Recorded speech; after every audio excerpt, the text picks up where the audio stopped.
begin with prayer. Let us remember we're in God's presence this weekend upcoming. You will all be safe and make good choices. We pray together. Lord, give me an instrument of your peace. Where there is hatred, let me sow love. Where there is injury, pardon. Where there is doubt, faith. Where there is despair, hope.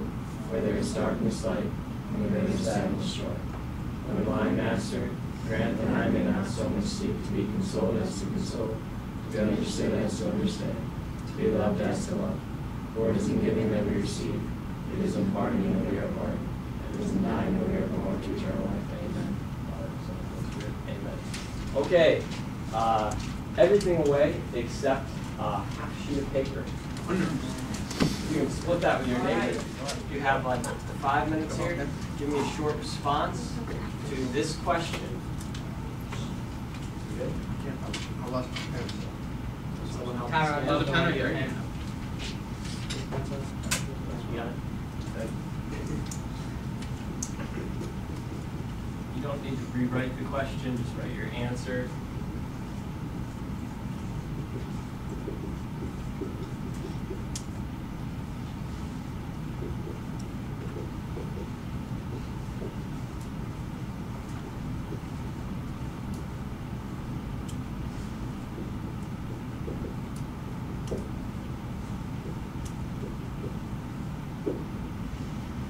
Explain the events in Act 5 that lead to Romeo and Juliet's deaths.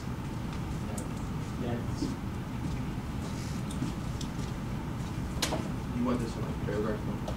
That'd be ideal.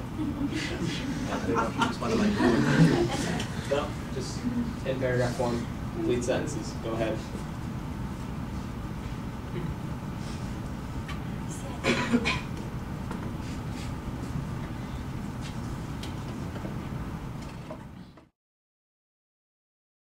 Okay, please make sure your name is on your paper. And let's turn them in. That's the board, here's on top, that's the dotted line.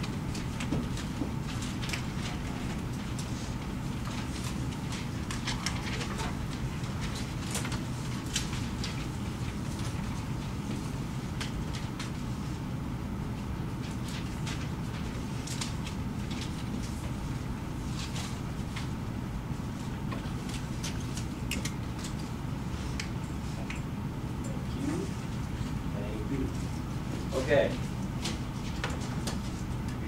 How's that? Think you know? Yeah. Pretty clear.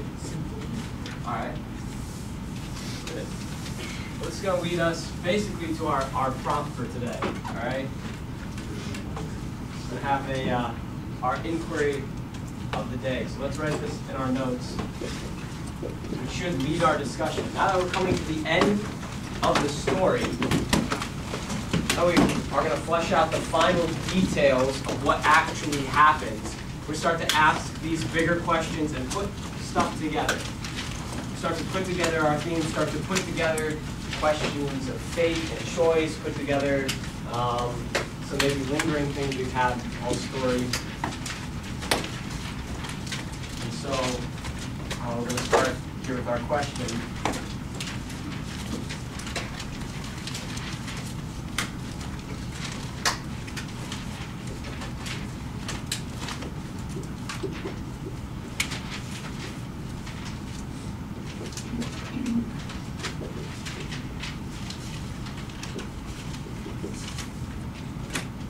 Yes?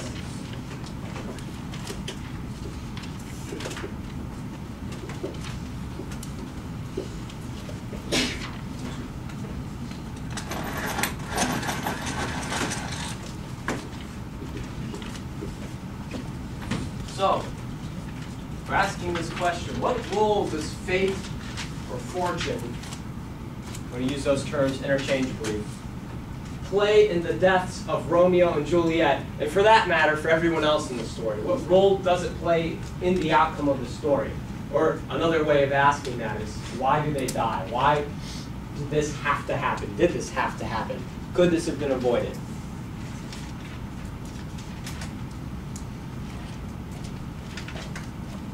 This question should guide our discussion.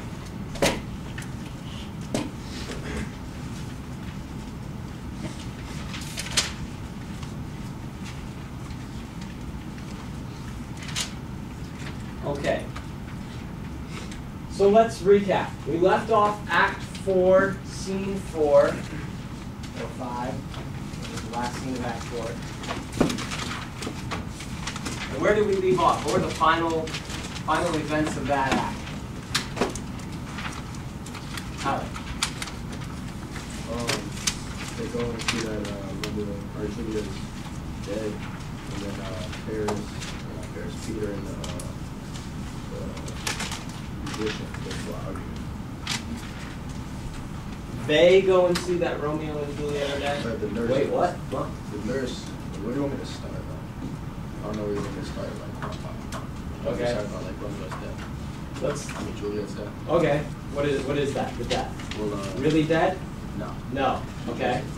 No. Drinks the potion. She was afraid of drinking the potion, right? What were some of her fears about drinking it? Was she afraid what happened? If she wakes up, she'll be surrounded by dead people, or like. Maybe she wakes up too early. Because what's the potion supposed to do? Have her sleep or until I can't remember how long it was, like a day or something like that. How long? Do you remember? 42 hours. Sleep for 42 hours. In the course of that 42 hours, what would her family do? Get her in the tomb. Have a funeral service for her. Put her in the tomb. At the end of that 42 hours, what was going to happen? Romeo was going to come and save him, and then bring her back to Mantua, right? Mantua. Bring her from Verona to Mantua, and they would live happily ever after, her family thinking the rest of her life that she was dead. Right? Well, Romeo was going to come and save her from this tomb based on what? What was going to have to happen in order for Romeo to get there to save Juliet, to get her out of this tomb? Okay, he was going to send a message to Romeo.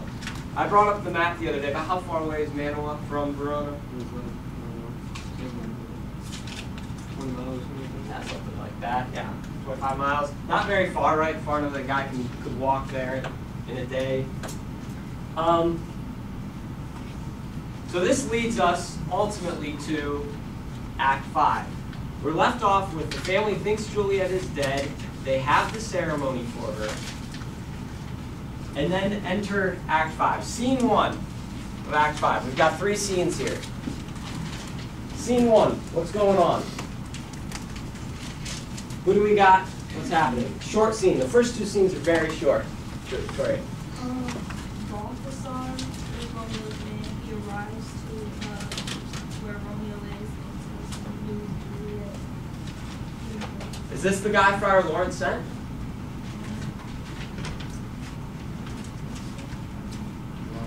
No? Because what was Friar Lawrence's message going to be? Juliet's not really dead. We faked Juliet's death. Yeah, exactly. And the message Balthasar brings is, Juliet's dead. right, why does he think Juliet's dead?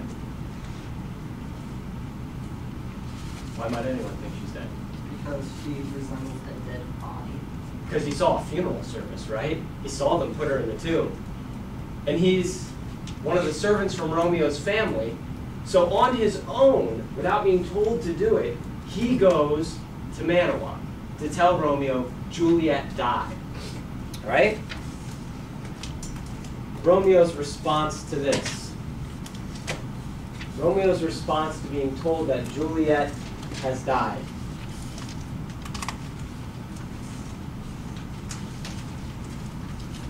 Let's see if we can find the actual lines here where he's told. So we're in Act 5, Scene 1.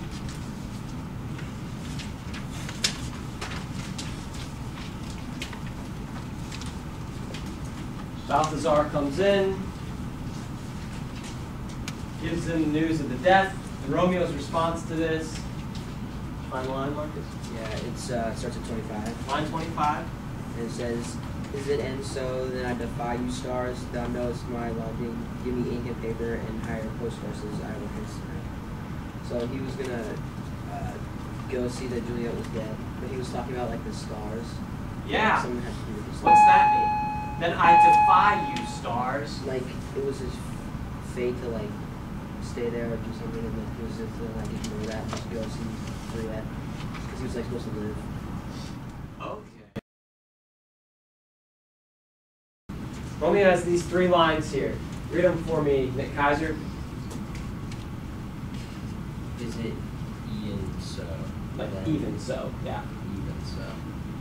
Then I defy you, stars. Thou knowest my lodging. Get me ink and paper and hire post horses. I will mince. Okay, so get me ink and paper for what purpose? To write. To write a letter. Get me horses for what purpose, Erica? To go to To ride back. But this line, line 25, then I defy you, stars. What about that line? Why am I bringing that up, Nick?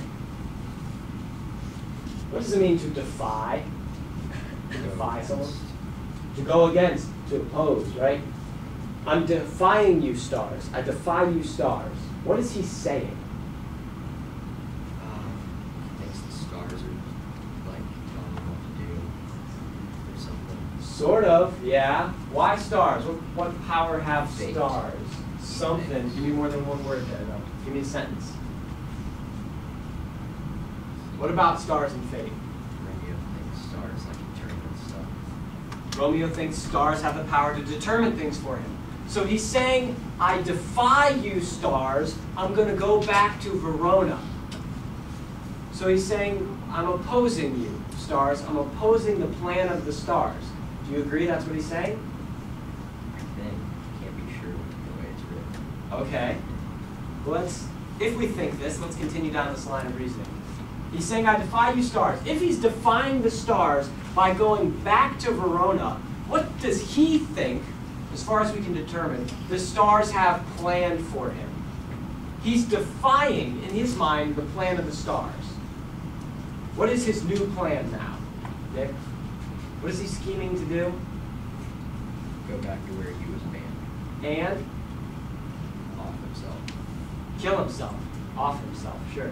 He's going to go kill himself at Juliet's tomb. If that is opposing the plan of the stars, then what might be the plan of the stars for him? To stay in And live, right? So, let's try and piece this together here. In the beginning of the play, we heard this reference to stars before, right? Where did we hear it before? Do you remember, Andrew? In the prologue. Yeah, what was the line? Just remember the little phrase? I don't remember the phrase. It's a pair of star-crossed lovers. Star-crossed lovers. Star-crossed lovers, right? So, the prologue is telling us, at the beginning of this play, that the stars have determined something for Romeo and Juliet. She's not here.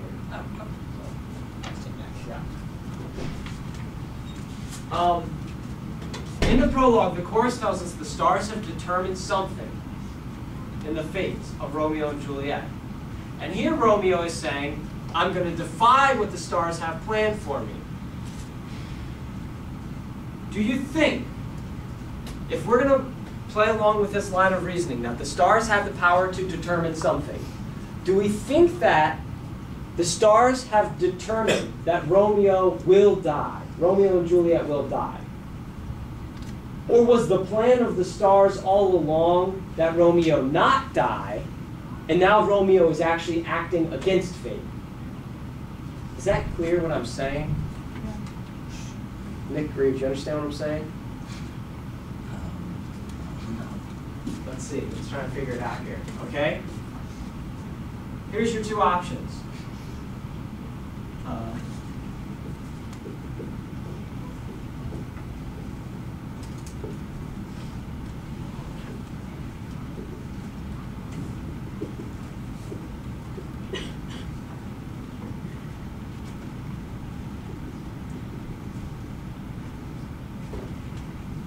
Two options. Either the stars have predicted that Romeo and Juliet will die, which comes true, or the stars predict that Romeo should live, and maybe even Juliet should live, which does not come true.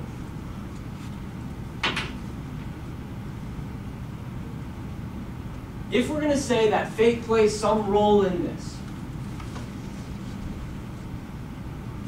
which do you think is more likely here? What do you think is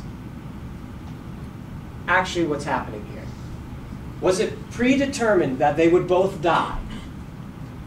And Romeo doesn't know this yet. Or was it predetermined that neither of them should die, but through choices they ended up dying? This is the question of fate versus choice. It was fate that they end up dying, or it's choices that lead them to dying? Choices. You think choices. Why? Because Romeo killed himself. But that was fate. He couldn't possibly have avoided that. There's no possible way he could have avoided it. The stars determined it for him, Nick. He could have avoided it by not thinking that poison. No, he couldn't have. That's where you're wrong, man. When the stars have determined something, it's predetermined. Alright, then it's fate. Why are you saying it's fate? He totally had the choice, and he chose to drink the poison, Nick. I don't know what to say. You don't know what to say. Does anyone have any opinion on this that they like to share? They believe this is fate, they believe it is choice that leads them to their deaths. Yeah. Yeah, okay, Yeah. the word yeah. You believe A or B? Yes. Good answer.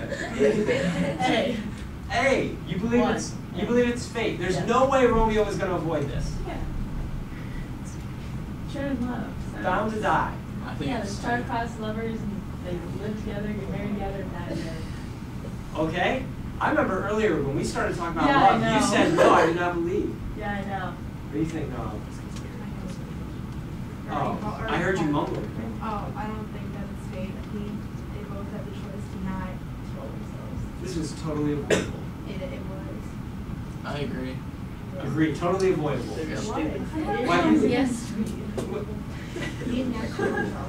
He didn't have to. What was he going to do? Go on living banished in Mantua the rest of his life? Yeah. I think the final, like, what happens because of this is what's going to help us determine a little more. So let's. There's one more thing we need to take out of this important plot development. Romeo decides that he's going to go back to Verona, and before he does, what's he do? He has some business to take care of in Mantua first. What's he do in Mantua? Kara? We were talking about Friar John. Before that, still scene one here. Still scene one. What's he do before he goes back to Verona? He buys poison so he can kill himself. with He fire. buys poison. From whom? I put the card. Apothecary? Yeah. A guy who, similar to Friar Lawrence, mixes potions and things like that. So, like, he's modern day drug dealer sort of thing. He goes and buys it from him. And what's the dilemma when he's trying to buy the poison from him? Did you pick up on it, Kara? What the issue was? This is around line 60 that the apothecary enters, and then he has the dialogue with him. What is going on here? What's the issue? Was there something with the money that he did? Something in regards to money, sort of. More Ian? Is it illegal in Mantua to sell poison that kills? It's illegal. It's illegal. And the apothecary knows this, right? And he, at first, refuses to sell. Line 70, such mortal drugs I have, but Mantua's law is death to any he that utters them. So what is the punishment if he sells them? Death. Execution, right? To sell a poisonous drug. To sell poison. Does he sell it to him or not? Ultimately. Alex, does he sell the drugs to him? Why does he decide to sell it to him? Because he knew he was the apothecary's poor, so he ended up buying it anyway. Romeo knew the apothecary was poor, and so he offers him money for the drugs and convinces him to take them because of how poor he is. You need the money. Line 79. My poverty, but not my will, consents. What do you think that means, Jacob? My poverty, but not my will, consents. What does it mean to consent, first of all? Be a synonym for consent. Doesn't it like mean like think? Oh my god. To think. Be related to thinking, but not in itself. Anyone help with the word consent here? To give permission. Yeah, to like agree to consent to something, agree to it, give permission for. So my poverty, not my will, consents. So it'd be like, I want the money, but like me as a person doesn't want to sell you this poison. Okay, yeah. I as a person don't want to sell you this. My conscience maybe does not think I should sell you this. I think it's a bad idea to sell you this, but I'm doing it because of how poor I am. What do you think? Moral or immoral? That's what me. Yeah. Probably immoral. You're the drug dealer here, okay? I'm not saying anything about you. I'm saying let's pretend you're a drug dealer, okay? And you're selling a drug that is illegal and highly deadly or dangerous, bath salts. Okay? And the law is, if you sell this, right, you could be put to death. But you decide to sell it anyway. Am I poor? You're poor, yeah, you're poor. I would Is sell it? it. You would. You would, in order to eat. Yeah. And do you think that's a moral or immoral decision? Do you think it's moral to do something? Do you think it's okay to do something that otherwise is maybe wrong? Maybe it's wrong to sell drugs. Okay? But is it? Not maybe, it is. It's wrong to sell drugs. It is wrong to sell drugs. Okay? It's wrong to sell drugs, but you're so poor, is it okay to do it? Is it ethically, morally okay to do? Probably not, but if you're gonna, like, you have no food, like, I could see. You're starving and you Yeah. steal a loaf of bread. Stealing is wrong, but stealing a loaf of Yeah. bread to eat, okay? Do you think? Yeah, I think it's okay. Gene? It may be wrong, but you know, maybe he has a family, and you're not gonna sit in your house. We don't know anything about his family. Let's say there's no family. Alright, It's just him. Alright, well, It's I just was him, him. the I'm drug not dealer. gonna, you know, I'm not gonna like sit quietly in my house and starve. I mean, if I can't get it from there, I'll steal the food. I mean, you gotta live. I mean, you can't just die. So he's, okay, yeah. I don't get why you make it if you can't sell it. That's a fascinating question. Why would he even make the poison if he can't sell it? Right? That's a great question. So do you think he really is torn over this, or do you think maybe he's just trying to get Romeo to ante up and pay a little more? He's just trying to get some more money. Maybe he is. That's a pretty good try. Yeah. Maybe he's really clever. But he is described here as like withering away, starving. He's all skin and bones. I mean, he looks like a very poor man. That's all I have. So, I don't know, it's a good question. What then is motivating him to sell this? He's being motivated by what, Katie? His poverty, his state, like. Yeah, but I want a little more than that. What, it is the poverty, it is hunger, but I was wondering because like Romeo was basically saying he was like, was he scared to do it? Because it said, "Art thou so bare and full of wretchedness and fears to die?" aren't you afraid of death? Is what Romeo says to him. What line was that? Line 7. That's excellent. This is a good line. Victoria, you've done a wonderful job pointing this out, right?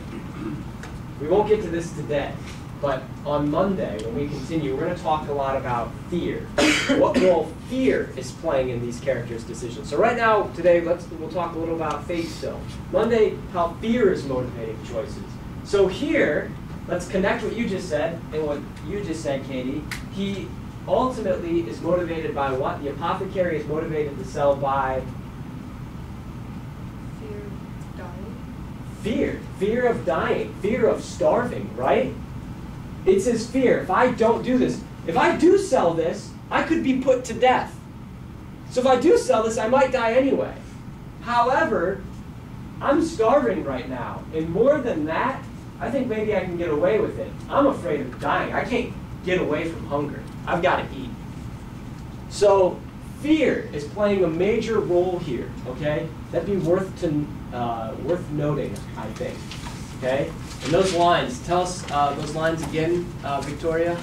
Line 72 and 73. Okay. So the first thing we have here, we have fear by the apothecary, which leads to him selling a potion, a poison potion to Romeo. Now we move on to scene 2. What's happening in scene 2? Derek? Friar Lawrence and Friar John are talking. Who's Friar John? This is the first time we've met him. It says brother. So Friar, like a brother, like we have Brother Ken and Brother Ed and all the brothers at the school, right? Right. So not literally brothers, but religious brothers. And what role does Friar John have? He was supposed to deliver the letter to Romeo. The letter that what? What letter? The letter that Friar wrote to Romeo that Juliet was not dead. He's the guy who's supposed to deliver the message to Romeo that, hey, we staged a death here. Juliet's not really dead, but you need to come get her when she wakes up. And what happens in the conversation here? He said he didn't go. He who? Friar John. Friar John says He didn't go. Like, he didn't deliver it. he didn't deliver the message to Romeo. Why? Johnny, do you know why? Why did Friar John not deliver the message to Romeo?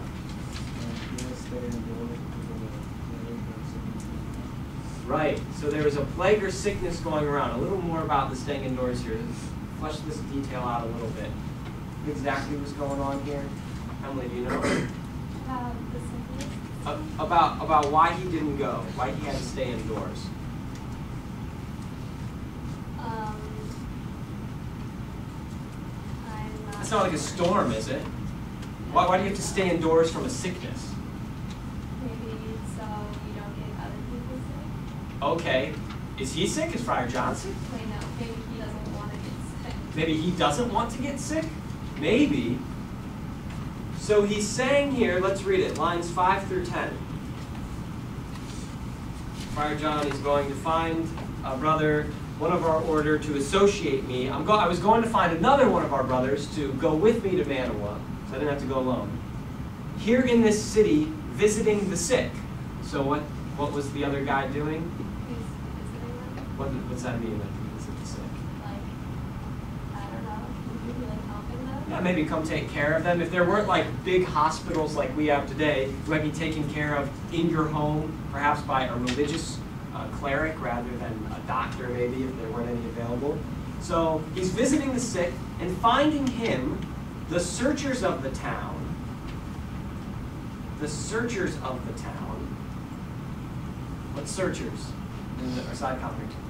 The officials. So the legal representatives of the town, suspecting that we were both in a house where the infectious pestilence did reign, sealed up the doors and would not let us forth. So what exactly happened there? Anna, do you know? They thought that they had the plague. They who? They thought that The they? officials thought that the friars had the plague, so they Right, they thought they were maybe in a house where the plague was, the bubonic plague, the black plague, which was killing everybody across the country at this time. They thought they maybe were in a house where it was, and if they were there, they didn't want them to spread it, and so they sealed up the doors and said, you can't come out of this house for a certain period of time. And over the course of that period of time, either you're going to get sick and we'll see that you're sick, or you won't get sick and we'll know you didn't catch it and we'll let you back out. So, let's connect it with the theme we just started talking about. What prevented Friar John from delivering the message to Romeo? Connect it, Joe. The officials' fear of them spreading the plague. Fear of the plague. Fear of the plague, right? Fear of dying. Fear of other people dying. Fear of people getting sick.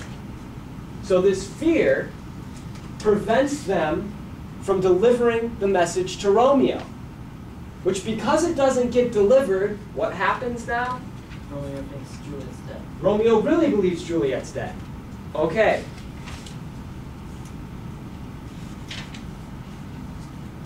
Friar Lawrence says, line 17, in response to hearing this, sorry, brother, I couldn't go and deliver the message. I was sealed up in a house. Friar Lawrence's response, unhappy fortune, exclamation point. What do you think he is blaming it on? Blaming this occurrence on, Kaylin? His fortune. His fortune or just... Or just like, fortune. Right, yeah. It's fortune, it's luck. Right? This is bad luck. Oh, it was bad luck that you got seen by those searchers. Had nothing to do with anybody's choices. This was luck. It was fortune. Unhappy fortune. This isn't good news. So now what's Friar Lawrence going to do? What's he afraid of right now? He doesn't know. What about Romeo? And he got poisoned. He doesn't know he bought poison because he doesn't even know that. Romeo knows that Juliet's dead. He didn't know that, yeah, that Balthazar went to Romeo. So he thinks Romeo's still just totally ignorant. So what is Friar Lawrence afraid of right now? Juliet waking up. He's afraid of Juliet waking up alone in that tomb and being trapped. So now he's going to go to get Juliet out. Scene 3. We have a lot that happens here. Let's try to kind of recap it. Just the major events of it, and then we'll start to pick out some lines later that are important here. What goes on? Scene 3. Fill the plot out. Well, Romeo gets to the courtyard and he sees Goes to the graveyard, the cemetery. Paris hears something. Oh, wait. Where'd Paris come from? What's happening? Well, Paris was at the Juliet's tomb. Like, Paris was there? with, like flowers. Alone? I don't know. Derek? Yeah, did he have a servant? Yeah, a page they referred to him as. Yeah, so like a servant, just a page would be like a younger, like a boy servant, like a 13-year-old kid or something, all right? So he's got a boy servant with him, and he goes there to do what? Tommy? Paris? To put flowers on the tomb. The tomb of the bride. He's known for like 48 hours, but didn't get to marry, right? So he goes there to mourn over the loss of Juliet. And when he's there, he tells the page, go stand aside while I mourn or whatever. And if you hear anything, whistle or let me know, right? Okay, then what happens, Tommy? Romeo, Alone? yeah. Who was he with? Who do you leave Manuel with? Oh, With Balthazar. So Romeo and Balthazar arrive, and then what? then like we get like an argument, Paris and Romeo, and then they start fighting. Okay, yes, but let's slow it down a little. Before they get into an argument, how does this come about? Romeo tells Balthazar that he's here to get a ring that he gave Juliet. And Yeah. so he tells Balthazar to give a letter to his father. Okay. Montague. And then, but Balthazar doesn't trust him, so he kind of lingers. Okay, And then Paris comes out. so now you've got Paris hiding. Let's do a real quick diagram here. All right. We got a graveyard. Okay, lots of graves in this graveyard. One little house here, right? Over here, we've got Paris hiding behind a bush.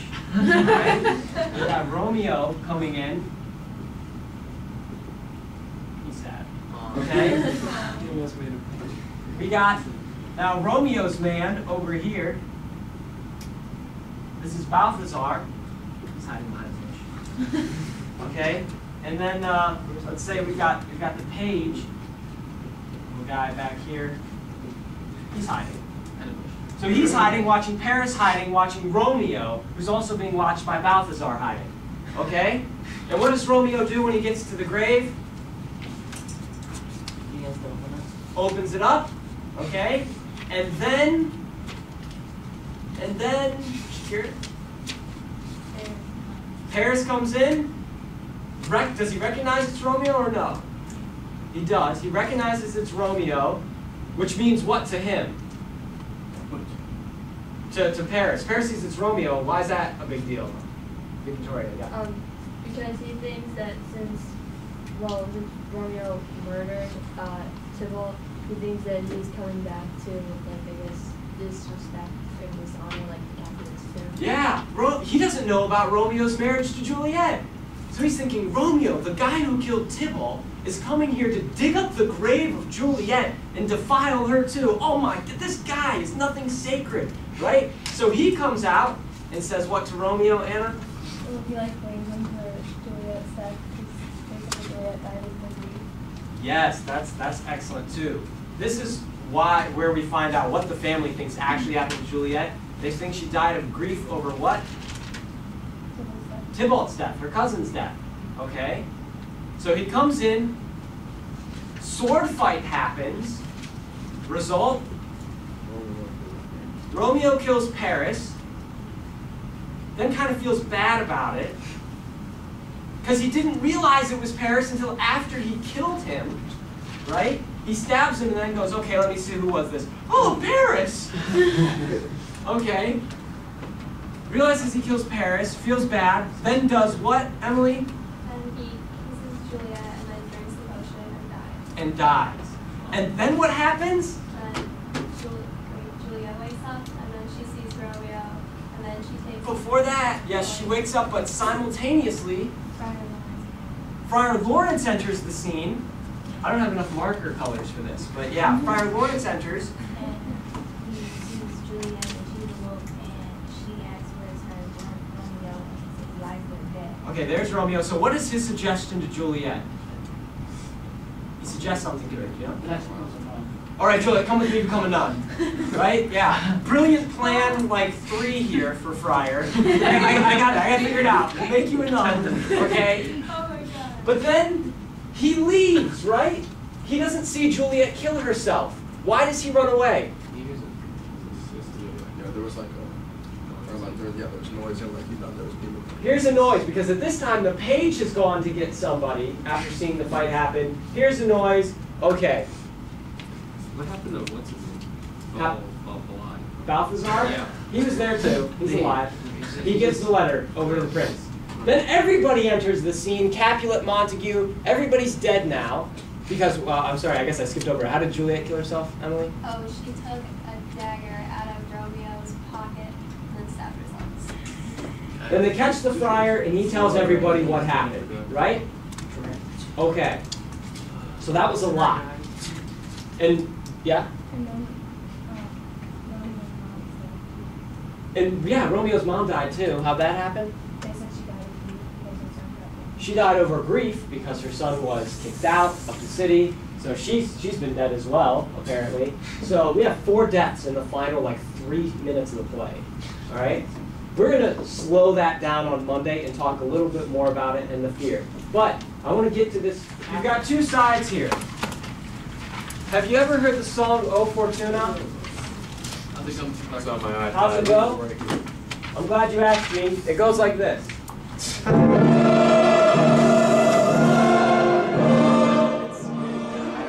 my god! Have you heard the song? Yes. I listened to this before games. Listen to me. What Okay? language is this? It's in Latin. You have, let's listen up. You have the Latin words and the English words for it. You'll notice there are 3 stanzas, each 12 lines. The Latin beat goes like this. O fortuna, velu luna, right? It goes 4 syllables, 4 syllables, 7 syllables. Statu ver, something like that, all right? You can count them out. All right? American Idol right there. We see here, thank you. The translation of it. Oh, fortune. Talking about fortune, and you see on the back here a picture. Fortuna was a goddess who would spin the wheel of fortune, and wherever people's face landed on there, that's what would happen to them. And this is a song about fortune, how cruel fortune is. Oh, fortune like the moon, you're ever changing, ever waxing, ever waning, hateful life, blah, blah, blah. Fake, monstrous, and empty, you whirling wheel. So what your task is to essentially recreate this from the perspective of one of 3 characters, and your instructions are on here. From the perspective of Romeo, well, either Romeo, Juliet, or the friar. Okay? We're making a song. You are writing a song in this format, 12 lines each, 4-4-7, 4-4-7, right? If you need to, go listen to the song online to hear the beat. But essentially, you're talking about what their perception of fortune is for their lives. We've seen Romeo blame fortune throughout the play. We've seen Juliet do it, and now Friar might do it, right? I want you to write a song with this pacing, citing the play. What are their beliefs in fortune? What role did fortune play in their ultimate end? Before you leave, all right? I want to make sure you're clear on this assignment, okay? Is there uncertainty on this before you leave? Because I don't want you walking out of here not knowing. Where do we have to cite? Should we just cite it like below the stanza? Right, so you don't need to cite in it, but you'll notice in the instructions, it says at the bottom, write a little paragraph explaining